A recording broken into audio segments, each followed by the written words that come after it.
Hello, everyone. Welcome to a short chat session between BTG and Dibajyoti Das from Experian India. Dibajyoti Das is the legal head of Experian India, and we're just going to be having a short chat with him on a range of questions with the intention that we pass information regarding some current topics. And the format of our chat is going to be fairly straightforward. I get the chance to ask Dibajyoti a few questions. Similarly, the floor is open to him to ask me a few questions. And we'll get into the questions shortly. But this is the first in the series of our chats. And these will be available on our website and social media too. All right, DJ. So we jump right into the questions. Trying time for you, but good for me. So the first question I have to ask you is, what do you see as the top three challenges as an employer, given the current scenario, current market, and your experience as legal head? So I think Arjun, the top three for me would be the complexity between federal and state structures, so different laws in the center and state. Then it would be sort of lack of processes and effective communication within an organization. And the third one would be keeping pace of new regulatory developments, new laws. Thanks for the insightful answer, DJ. Now we go to the second one. And yeah, sorry, I'm taking the liberty of calling you DJ because of the fact that we've worked together in the past. But moving on, for certain regulated businesses, do you see the pace of regulation hastening?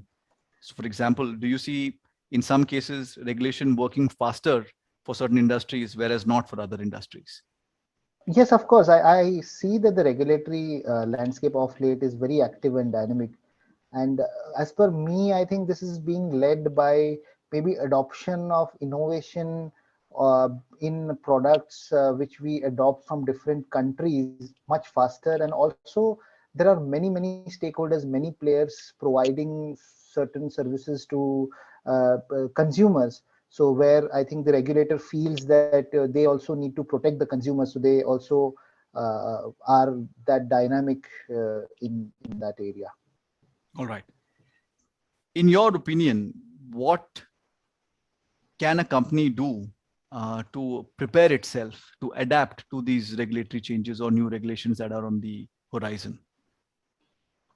Yeah, I think so. For that, I think the company needs to think like a regulator. So the company needs to consider compliance first culture. So they need to be mindful of if they're creating a new product, there should be appropriate processes which also takes into consideration about the consumer, maybe how the consumer can reach various touch points for customer service or for grievance redressal. If they have any complaints, they have access to those resources.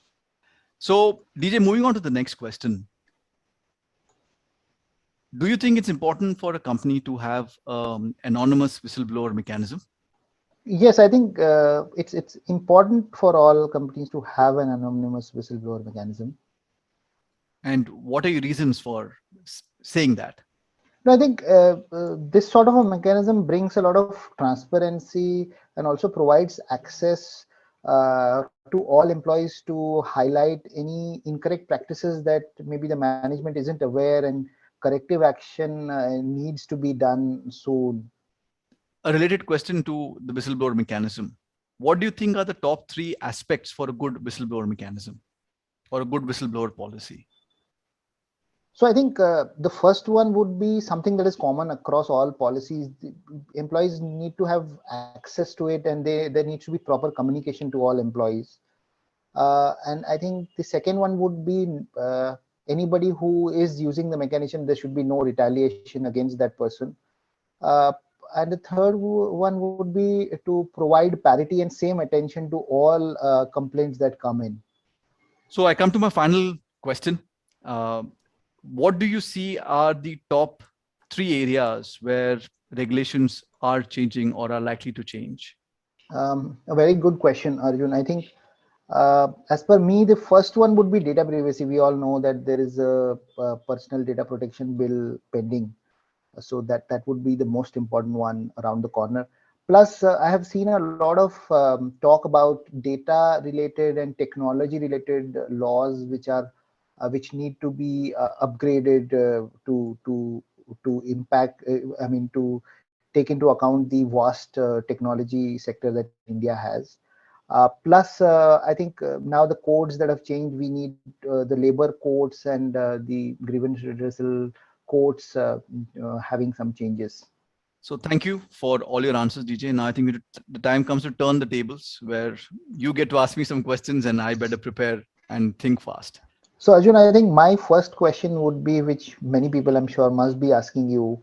So, there's a labor code that just got is functional. So, do you think that labor code is beneficial for the employers? So I think the labor codes are a hot topic. They have been on the horizon for many months now, and there's always news of them coming into force imminently. Generally speaking, the labor codes are all about unification and simplification. So these are the two main aspects of all the labor codes, and of which there are four. And you will see this by the fact that 29 laws or 29 labor laws are being amalgamated into four distinct codes. So certainly, to an extent, it is simplification for employers, which is obviously beneficial, because then that means the employers will have to focus on four laws as opposed to the many laws they have to do right now. The way I see it, the two key beneficial aspects from the labor codes are: the first is reducing the compliance burden. So you will see fewer compliance registers and reports. Another example of this unification and simplification is that there are unified licenses which are possible. The second aspect of the labor codes is creating a mechanism where employers have the right to remedy first before action is taken against them. So there's focus on assisting employers with compliances through governmental facilitators before penal action is taken.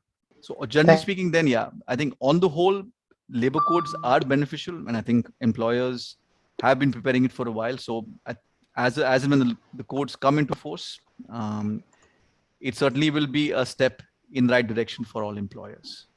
So I think my next question, Arjun, is what are the top three key areas which employers should consider in the new labor codes?